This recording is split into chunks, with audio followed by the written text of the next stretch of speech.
Can I'll begin by putting this lecture in context, and then we'll get to the B space. So the last time I told you about the jurisprudence of war, and the elaboration of rights of war in international legal discourse, and through some international organizations like the Red Cross. And I also talked about the limits of that jurisprudence. One of the limits being the imperial context, the context as Europeans put it in the 19th century of battles between the civilized and the uncivilized.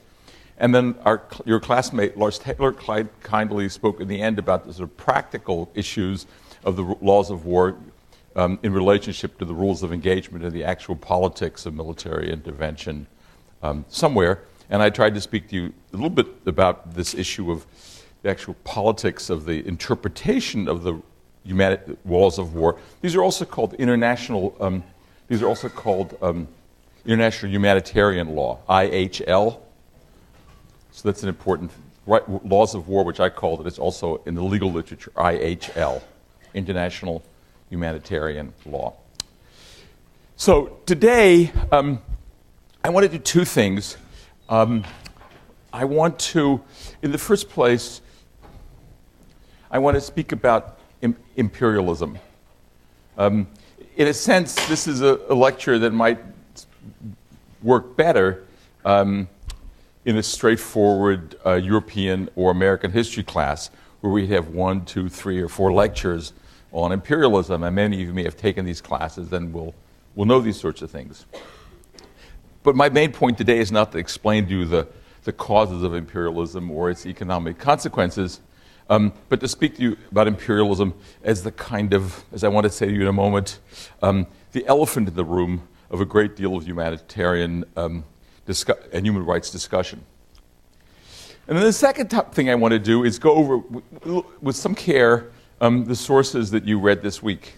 The novella, and the piece from Morell, and the piece by this remarkable American journalist, George Washington Williams. So the next week, we'll still be talking about international human rights issues.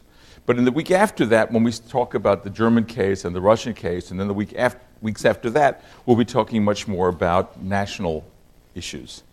And in fact, next week, though we will be speaking about international human rights law and respect to women, these cases arise in national context. So we're going to be moving to the national version from the international soon. And next week, we're meeting a joint meeting with the law school class. So there'll be would be lawyers sitting amongst you.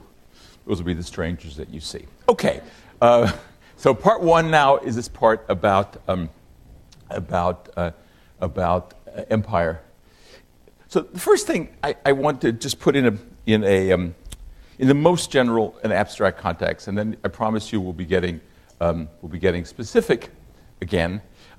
I wanted to say to you that in some sense history, that is a history with a capital H, is a story with a telos. It's an end. And that particular version of the story, at least of a secular telos, a telos is not the second coming of Christ or a transcendental ending. That telos is a telos of modernity. It's a telos defined by science, by secularism, by some version of liberty, however defined. In other words, history moves in a particular direction, right?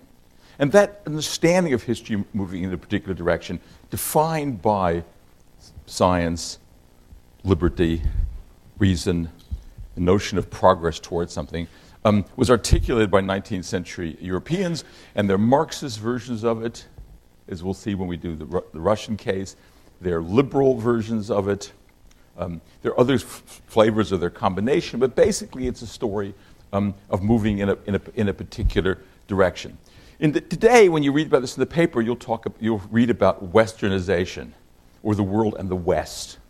So when people talk about the relation, or that human rights is a Western notion, that means that those who are speaking in that way say, look, there is a particular story which is in fact associated with Europe, it begins in Europe, which they need to confront.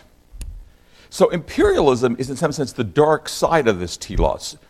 It grew out of this notion that Europe is exporting this kind of progress. But in fact, the fact of the matter is that, in some sense, Europe did export not progress necessarily, but it exported this idea of what constitutes progress, moving towards science, moving towards some sort of modernity, moving toward constitutions.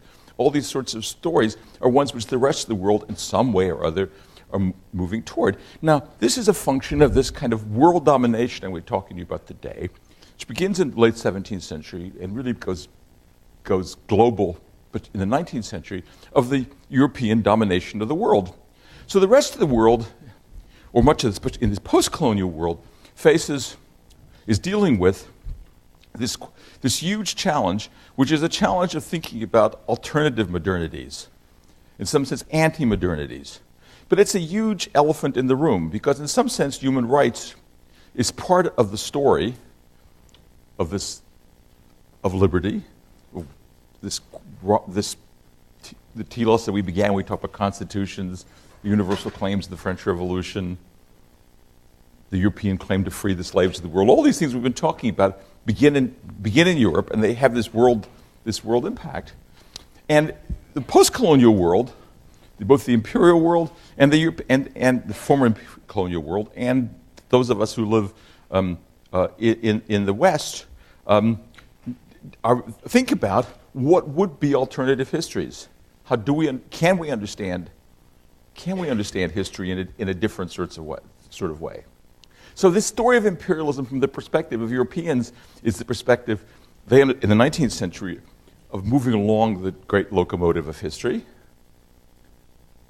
And from the perspective of the former colonial world, is saying, okay, we stopped this locomotive of history, but we still have this version of history. We still speak the language of the former empire. We want the scientific apparatuses of the empire. We have universities. In other words, this Europe was projected onto the world in all sorts of ways beyond the political. So, two things then I want to say. One is, in fact, the Europeans were driven by this notion that history is at their backs. And they, in some sense, succeeded in producing that as a kind of global version of history in the world. And now, there's all sorts of resistance in thinking about this. Now the colonial period really is, in some sense, over. Now, I say it's an elephant in the room in the human rights discourse, because just because the Western destruction of much of the global South, Africa today, which we're talking about, was predicated on a false sense of moral superiority, it doesn't, in some sense, in my view at least, justify opposition to any intervention, claiming that any intervention in the world is simply a neo-imperialist intervention. On the other hand, the erasures of people, the not seeing the actual faces of people, which you even get in Conrad, where the blacks in Africa are kind of a blur, this not seeing people is an important issue for human rights activism. Sort of parachutes into some part of the world and does something and then leave. And it's led to a lot of soul-searching on the part of humanitarian organizations. So, what I want to say to you is that the human rights discourse, the human rights world, is sort of built out of this particular notion of progress. It still haunts it in the sense that the West, which makes these claims, articulated universal claims, did such horrible things in their names. And on the other hand, no one, I think, wants to throw out the entire human rights world just because people did horrible things, as you'll see, in its name. So that's the overall sort of, that's why do I want to give you a lecture on imperialism, and why do I think it's morally important? Because there's still so much in play today, sometimes cynically, sometimes not. So that's my overall story. Now let's look at the politics of imperial expansion, just to show you what happened. European expansion, as you know from when we read the Las Casas piece, began with Columbus. And there's the European expansion into the New World. We're not going to talk about this story, though there's obviously a great deal of imperialism in the New World, even after the liberation of the various Latin American republics. And a great